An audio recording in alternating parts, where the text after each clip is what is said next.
کیا بڑوں کا ہر مشورہ ماننا لازمی ہوتا ہے؟ اور کیا اگر بڑوں کا مشورہ نہیں مانتے تو یہ بے ادبی اور نافرمانی کے زمرے میں آتا ہے؟ آئیے اسوہ رسول اکرم صلی اللہ علیہ وسلم سے کچھ سیکھنے کی کوشش کرتے ہیں۔ مدینہ المنورہ میں ایک لونڈی رہتی تھی جس کا نام بریرہ تھا۔ حضرت عائشہ کی یہ لونڈی تھی اور آپ نے یہ آزاد کر دی۔ بریرہ کے شوہر کا نام مغیث تھا۔ مغیث بریرہ سے بہت زیادہ محبت کرتا تھا، لیکن بریرہ تھی کہ ان کا دل حضرت مغیث پر نہیں جمتا تھا۔ جب حضرت عائشہ صدیقہ رضی اللہ تعالیٰ عنہ نے بریرہ کو آزاد کیا، اب اسلامی اصول اور فقہ کے مطابق بریرہ کو یہ اجازت تھی کہ وہ اپنے غلام شوہر کے ساتھ زندگی گزارے یا علیحدگی اختیار کر لے، تو حضرت بریرہ نے علیحدگی اختیار کرنے کا فیصلہ کر لیا۔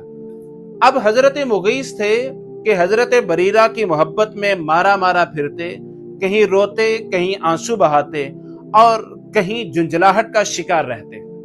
رسول اکرم صلی اللہ علیہ وسلم کو حضرت مغیث کی حالت زار کا پتہ چلا تو حضرت بریرہ کو بلایا اور فرمایا کہ اے بریرہ، کیا تم ایسا نہیں کر سکتی کہ اپنے فیصلے سے رجوع کرو اور حضرت مغیث کے ساتھ اپنی زندگی گزارنا شروع کر دو؟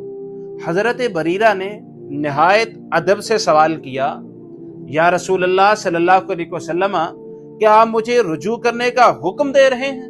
رسول اکرم صلی اللہ علیہ وسلم نے فرمایا، میں تمہیں حکم نہیں بلکہ مشورہ اور سفارش کر رہا ہوں۔ حضرت بریرہ نے جب یہ سنا کہ آپ کی یہ سفارش ہے تو آپ نے انتہائی ادب سے عرض کیا، یا رسول اللہ، پھر میں مغیث کے ساتھ نہیں رہ سکتی۔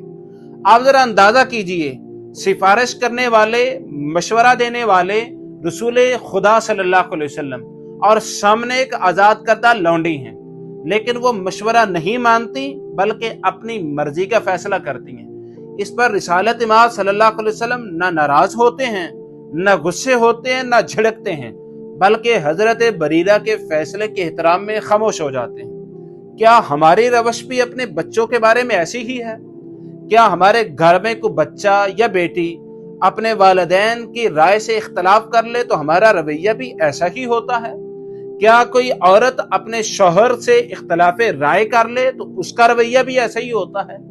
کیا ہم نے اپنے بچوں کو اور اپنے چھوٹوں کو اتنا ریلیکس کیا ہے کہ وہ ہمارے معاملات میں ہم سے اختلاف رائے رکھ سکیں؟ ہم نے تو ادب کے نام پر لوگوں کو غلام بنا لیا ہے، لیکن رسول اکرم صلی اللہ علیہ وسلم نے ادب سکھایا ہے، لیکن شعور زندگی بھی دیا ہے کہ اپنے معاملات زندگی میں تم فیصلہ کرنے میں آزاد ہو۔